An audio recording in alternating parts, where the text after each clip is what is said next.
Hey guys, welcome back to the channel. ಮೊದಲನೇದಾಗಿ ನಮ್ಮ ಆಟ್ರುತ್ ಅವರ ಬಗ್ಗೆ ಮಾತಾಡೋದಾದ್ರೆ, ರೀಸೆಂಟ್ ಆಗಿ ನಮ್ಮ ಆಟ್ರುತ್ ಅವರು ಒಂದು ಪಾಡ್ಕಾಸ್ಟ್ ಅಲ್ಲಿ ನಮಗೆ ನೋಡೋದಕ್ಕೆ ಸಿಗ್ತಾರೆ. ಅಂಡ್ ಅಲ್ಲಿ ಅವರ ಬಳಿ ಪ್ರಶ್ನೆ ಕೇಳಲಾಗುತ್ತೆ, ನೀವು ಡಬ್ಲ್ಯೂ ಅಲ್ಲಿ ತುಂಬಾ ಫನ್ನಿ ಇವೆಂಟ್ಸ್ ಗಳನ್ನ ಮಾಡಿದಿರಲ್ಲ, ನಿಮಗೆ ತುಂಬಾ ಇಷ್ಟವಾದ ಫನ್ನಿ ಸೆಗ್ಮೆಂಟ್ ಯಾವುದು ಅಂತ ಕೇಳಿದಾಗ ನಮ್ಮ ಆಟ್ರುತ್ ಅವರು ಅಫ್ಕೋರ್ಸ್ ಬ್ರಾಕ್ ಲೆಸ್ನರ್ ಅವರ ಸೆಗ್ಮೆಂಟ್ ನನಗೆ ತುಂಬಾನೇ ಇಷ್ಟ. ಯಾಕಂದ್ರೆ ಆ ಒಂದು ಸೆಗ್ಮೆಂಟ್ ಇದೆಯಲ್ಲ, ಅದನ್ನಂತೂ ನಾನು ತುಂಬಾನೇ ಎಂಜಾಯ್ ಮಾಡಿದೆ. ಮೊದಲನೇದಾಗಿ ನಾನು ಹಾಗೆ ಪಾಲಿಮೆನ್ ಅವರಿಗೆ ಮಾತ್ರ ಗೊತ್ತಿತ್ತು ನಾವು ಅಲ್ಲಿ ಹೋಗಿ ಏನ್ ಮಾಡ್ತೀವಿ ಅಂತ. ಬ್ರಾಕ್ ಲೆಸ್ನರ್ ಅವರಿಗೆ ಯಾವುದೇ ವಿಚಾರ ಗೊತ್ತಿರಲಿಲ್ಲ. ಅಂಡ್ ಪಾಲಿಮೆನ್ ಅವರು ಕೂಡ ನನಗೆ ಹೇಳಿದ್ರು, ಬ್ರಾಕ್ ಲೆಸ್ನರ್ ಅವರಿಗೆ ಯಾವುದೇ ರೀತಿಯ ವಿಚಾರನ ಹೇಳ್ಬೇಡ, ರಿಂಗ್ ಅಲ್ಲಿ ಅವನಿಗೆ ಯಾವ ರೀತಿ ರಿಯಾಕ್ಷನ್ ಬರುತ್ತೋ ಅದನ್ನ ಅವನು ಕೊಡ್ಲಿ ಅಂತ ಪಾಲಿಮೆನ್ ಅವರು ನನಗೆ ಹೇಳಿದ್ರು. ಅಂಡ್ ಆಗ ನಾನು ಹೇಳಿದ್ದೆ, ಏನು ಬ್ರಾಕ್ ಲೆಸ್ನರ್ ಅವರಿಗೆ ಹೇಳೋದು ಬೇಡವಾ? ನನ್ನ ಪ್ರಕಾರ ಬ್ರಾಕ್ ಲೆಸ್ನರ್ ಅವರಿಗೆ ನಾವು ಮೊದಲೇ ತಿಳಿಸಿದ್ರೆ ಚೆನ್ನಾಗಿರುತ್ತೆ, ಯಾಕಂದ್ರೆ ಬ್ರಾಕ್ ಲೆಸ್ನರ್ ಅವರು ಬೀಸ್ಟ್ ಅಂತ ನಾನು ಪಾಲಿಮೆನ್ ಅವರಿಗೆ ಹೇಳಿದ್ದೆ. ಆದ್ರೂ ಕೂಡ ಪಾಲಿಮೆನ್ ಅವರು ಇಲ್ಲ, ಬ್ರಾಕ್ ಲೆಸ್ನರ್ ಅವರಿಗೆ ನಾವು ಆ ಒಂದು ಸೆಗ್ಮೆಂಟ್ ಬಗ್ಗೆ ಯಾವುದೇ ರೀತಿಯ ವಿಚಾರನ ಹೇಳೋದು ಬೇಡ ಅಂತ ಹೇಳಿದ್ರು. ಅಂಡ್ ಇದಾದ್ಮೇಲೆ ಗೊರಿಲ್ಲಾ ಪೊಸಿಷನ್ ಅಲ್ಲಿ ಬ್ರಾಕ್ ಲೆಸ್ನರ್ ಅವರು ಬಂದ್ರು. ಅಂಡ್ ಅವರು ಎಲ್ಲರನ್ನೂ ಕೂಡ ಕೇಳ್ತಾ ಇದ್ದಾರೆ, ಓಕೆ ನಾನು ಇವಾಗ ಏನು ಮಾಡಬೇಕು ಅಂತ. ಅಂಡ್ ಅದಾದ್ಮೇಲೆ ನಾವು ಒಂದು ಅದ್ಭುತವಾದ ಸೆಗ್ಮೆಂಟ್ ನ ಪುಲ್ ಮಾಡ್ತೀವಿ. ನಾನು ಹೇಳ್ತೀನಿ, ರಾಯಲ್ ರಂಬಲ್ ಅಲ್ಲಿ ಪಾಲಿಮೆನ್ ನಾನು ನಿನ್ನ ಎಲಿಮಿನೇಟ್ ಮಾಡ್ತೀನಿ ಅಂತ. ಅಂಡ್ ಆಗ ಬ್ರಾಕ್ ಲೆಸ್ನರ್ ಅವರು ತನ್ನ ಕ್ಯಾರೆಕ್ಟರ್ ಕೂಡ ಬ್ರೇಕ್ ಮಾಡ್ತಾರೆ.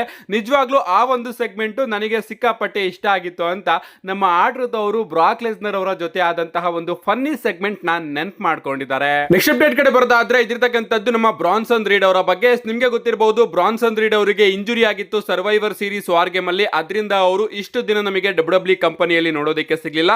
ಅಂಡ್ ರಸಲ್ ಮೇನಿಯಾ ಮುಗಿದ್ಮೇಲೆ ಬ್ರಾನ್ಸನ್ ರೀಡ್ ಅವರ ರಿಟರ್ನ್ ನಮಗೆ ನೋಡೋದಕ್ಕೆ ಸಿಗುತ್ತೆ ಅಂತ ಅಪ್ಡೇಟ್ಗಳು ಬರ್ತಾ ಇತ್ತು. ಅಂಡ್ ಈಗ ಬ್ರಾನ್ಸನ್ ರೀಡ್ ಅವರು ಫೈನಲಿ ತನ್ನ ರಿಟರ್ನ್ ನ ಟೀಸ್ ಮಾಡಿದ್ದಾರೆ. ಅವರು ತನ್ನ ಎಕ್ಸ್ ಅಕೌಂಟ್ ಅಲ್ಲಿ ಈ ಒಂದು ಫೋಟೋನ ಪೋಸ್ಟ್ ಮಾಡಿದ್ದಾರೆ. ಇದನ್ನ ನಾವು ಸುನಾಮಿ ಅಂತ ಕರಿತೀವಿ. ಅಂಡ್ ಸುನಾಮಿ ಬ್ರಾನ್ಸನ್ ರೀಡ್ ಅವರ finisher name. So Branson read ಅವರು ಸುನಾಮಿನ ಪೋಸ್ಟ್ ಮಾಡೋದ್ರ ಮುಖಾಂತರ ನಾನು ಬರ್ತಾ ಇದ್ದೀನಿ ಅಂತ ಟೀಸ್ ಮಾಡ್ತಾ ಇದ್ದಾರೆ. ನೆಕ್ಸ್ಟ್ ಅಪ್ಡೇಟ್ ಕಡೆ ಬರೋದಾದ್ರೆ, ಇದಿರ್ತಕ್ಕಂಥದ್ದು ಡಬ್ಲ್ಯೂ ಗೇಮ್ ಚೇಂಜಿಂಗ್ ದಿನದ ಬಗ್ಗೆ. ಇವತ್ತಿಗೆ ಸರಿಯಾಗಿ 22 ವರ್ಷಗಳ ಹಿಂದೆ ಡಬ್ಲ್ಯೂ ಕಂಪನಿ ಅನ್ನೋದು ಡಬ್ಲ್ಯೂ ಅಂತ ಚೇಂಜ್ ಆಗಿತ್ತು.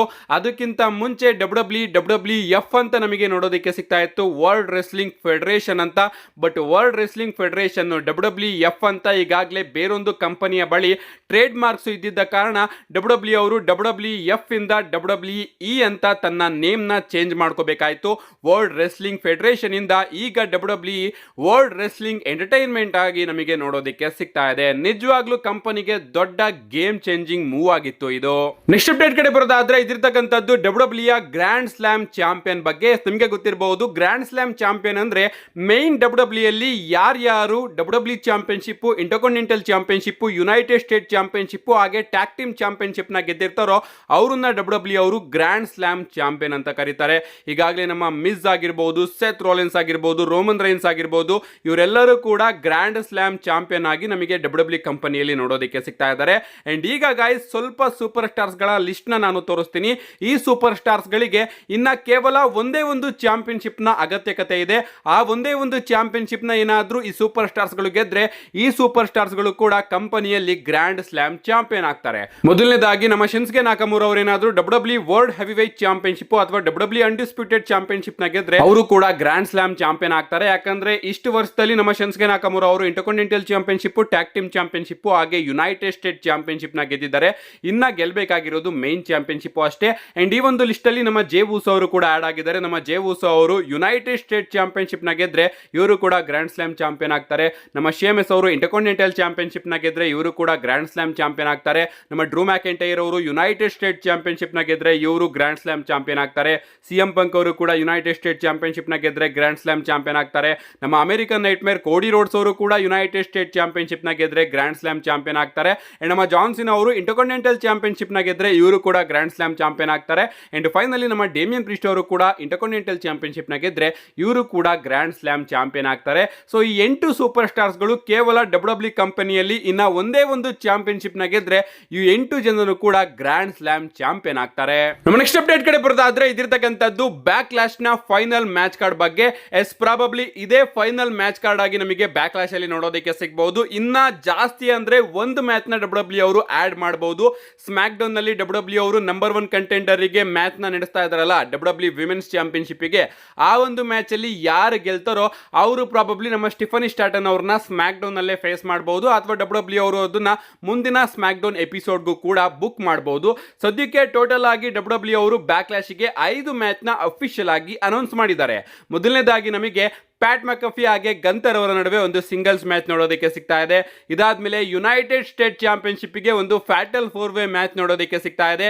Jacob Fatu versus Drew McIntyre versus LA Knight versus Damian Priest ಅವರ ನಡುವೆ. ಇದಾದ್ಮೇಲೆ ನಮಗೆ ಡೊಮಿನಿಕ್ ಮಿಸ್ಟೀರಿಯೋ ಹಾಗೆ ಪೆಂಟಾ ಅವರ ನಡುವೆ ಕೂಡ ಡಬ್ಲ್ಯೂ ಅವರು ನಿನ್ನೆ ಮಂಡೇ ನೈಟ್ ರಾಲಿ ಅಫಿಷಿಯಲ್ ಆಗಿ ಒಂದು ಮ್ಯಾಚ್ ನ ಬುಕ್ ಮಾಡ್ತಾರೆ ಬ್ಯಾಕ್ಲಾಶ್ ಗೆ, ಇಂಟರ್ಕಾಂಟಿನೆಂಟಲ್ ಚಾಂಪಿಯನ್ಶಿಪ್ ಗೆ. ಇದಾದ್ಮೇಲೆ ಲೈರಾ ವಾಲ್ಕೈರಾ ಹಾಗೆ ಬೆಕ್ಕಿ ಲಿಂಚ್ ಅವರ ನಡುವೆ ಕೂಡ ನಮಗೆ ವಿಮೆನ್ಸ್ ಇಂಟರ್ಕಾಂಟಿನೆಂಟಲ್ ಚಾಂಪಿಯನ್ಶಿಪ್ ಗೆ ಒಂದು ಸಿಂಗಲ್ಸ್ ಮ್ಯಾಚ್ ನೋಡೋದಕ್ಕೆ ಸಿಗ್ತಾ ಇದೆ.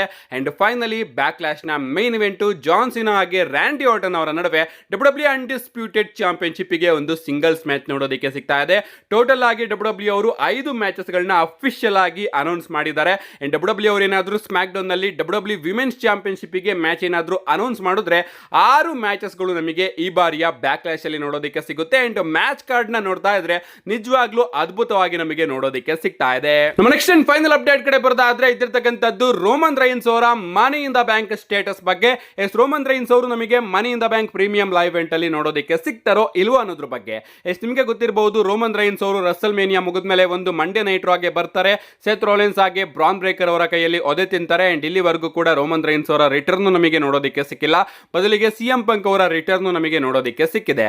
ಅಂಡ್ ನಾನು ನಿಮಗೆ ತಿಳಿಸಿದ್ದೆ ಡಬ್ಲ್ಯೂ ಅವರು ಸಿಎಂ ಪಂಕ್ ಹಾಗೆ ರೋಮನ್ ರೈನ್ಸ್ ಅವರನ್ನ ಟ್ಯಾಗ್ ಟೀಮ್ ಅಲ್ಲಿ ಇನ್ವಾಲ್ವ್ ಮಾಡ್ತಾರೆ. ಅಂಡ್ ಪ್ರಾಬಬ್ಲಿ ಆ ಒಂದು ಟ್ಯಾಗ್ ಟೀಮ್ ಮ್ಯಾಚ್ ನಮಗೆ ಮನಿ ಇನ್ ದ ಬ್ಯಾಂಕ್ ಅಥವಾ ಸಮ್ಮರ್ ಸ್ಲಾಮ್ ಅಲ್ಲಿ ನೋಡೋದಕ್ಕೆ ಸಿಗಬಹುದು ಅಂತ. ಅಂಡ್ ರೂಮರ್ಸ್ ಗಳು ಬರ್ತಿರೋ ಪ್ರಕಾರ ರೋಮನ್ ರೈನ್ಸ್ ಅವರ ರಿಟರ್ನ್ ನಮಗೆ ಮುಂದಿನ ತಿಂಗಳು ಪ್ರಾರಂಭದಲ್ಲಿ ನೋಡೋದಕ್ಕೆ ಸಿಗುತ್ತಂತೆ. ಅಂಡ್ ಮುಂದಿನ ತಿಂಗಳೇ ಮನಿ ಇನ್ ದ ಬ್ಯಾಂಕ್ ಇರೋದ್ರಿಂದ probably money in the bank ಅಲ್ಲಿ ರೋಮನ್ ರೈನ್ಸ್ ಅವರ ಮ್ಯಾಚ್ ನಮಗೆ ನೋಡೋದಕ್ಕೆ ಸಿಗಬಹುದು. ಅವರು ಸಿಎಂ ಪಂಕ್ ಅವರ ಜೊತೆ ಟ್ಯಾಗ್ ಟೀಮ್ ಆಗಿ ಬ್ರಾನ್ ಬ್ರೇಕರ್ ಆಗಿ ಸೆತ್ ಫ್ರೀಕಿನ್ ರಾಲೆನ್ಸ್ ಅವರನ್ನು ಕೂಡ ಫೇಸ್ ಮಾಡಬಹುದು, ಅಥವಾ ಡಬ್ಲ್ಯೂ ಅವರು ಮನಿ ಇನ್ ದ ಬ್ಯಾಂಕ್ ಅಲ್ಲಿ Seth Rollins and Bron Breakker versus CM Punk ಆಗಿ ಸ್ಯಾಮಿ ಜೈನ್ ಅವರ ಟ್ಯಾಗ್ ಟೀಮ್ ಮ್ಯಾಚ್ ನ ಬುಕ್ ಮಾಡಬಹುದು. ಅಂಡ್ ರೋಮನ್ ರೈನ್ಸ್ ಅವರು ಡೈರೆಕ್ಟ್ ಆಗಿ money in the bank premium live event ಅಲ್ಲೇ ರಿಟರ್ನ್ ಆಗಿ ನಮ್ಮ ಸೆತ್ ರೋಲೆನ್ಸ್ ಆಗಿ ಬ್ರಾನ್ ಬ್ರೇಕರ್ ಅವರ ಮೇಲೆ ಅಟ್ಯಾಕ್ ಮಾಡಿ ತನ್ನ ರಿವೆಂಜ್ ನ ತೀರಿಸ್ಕೋಬಹುದು. ಅಂಡ್ ಹಿಂಗೆ ಡಬ್ಲ್ಯೂ ಅವರು ರೋಮನ್ ರೈನ್ಸ್ ಆಗಿ ಸಿಎಂ ಪಂಕ್ ಅವರ ಟ್ಯಾಗ್ ಟೀಮ್ ನ ಸಮ್ಮರ್ ಸ್ಲಾಮ್ ತನಕ ಡ್ರ್ಯಾಗ್ ಮಾಡುವಂತಹ ಚಾನ್ಸಸ್ ಇದೆ. ಯಾಕಂದ್ರೆ ಈಗ ನಮ್ಮ ಸ್ಯಾಮಿ ಜೈನ್ ಆಗಿ ಸಿಎಂ ಪಂಕ್ ಅವರ ನಡುವೆ ಕೂಡ ಡಬ್ಲ್ಯೂ ಅವರು ಟ್ಯಾಗ್ ಟೀಮ್ ಆಂಗಲ್ ನ ಬುಕ್ ಮಾಡ್ತಾ ಇದ್ದಾರೆ. ಏನೇ ಆಗ್ಲಿ ಗೈಸ್, ಸಿಕ್ಕಾಪಟ್ಟೆ ಇಂಟ್ರೆಸ್ಟಿಂಗ್ ಆಗಿ ಕಾಣಿಸ್ತಾ ಇದೆ ಈ ಒಂದು ಸ್ಟೋರಿ ಲೈನು. ನಿಮ್ಗೆ ಅನ್ಸುತ್ತೆ ರೋಮನ್ ರೈನ್ಸ್ ಅವರು ಮನಿ ಇನ್ ದ ಬ್ಯಾಂಕ್ ಅಲ್ಲಿ ಇರ್ತಾರೋ ಇಲ್ವೋ? ನಿಮ್ಮ ಅನಿಸಿಕೆನ ಕಮೆಂಟ್ ಮಾಡಿ ಅಂತ ಹೇಳ್ತಾ see you guys in my next video.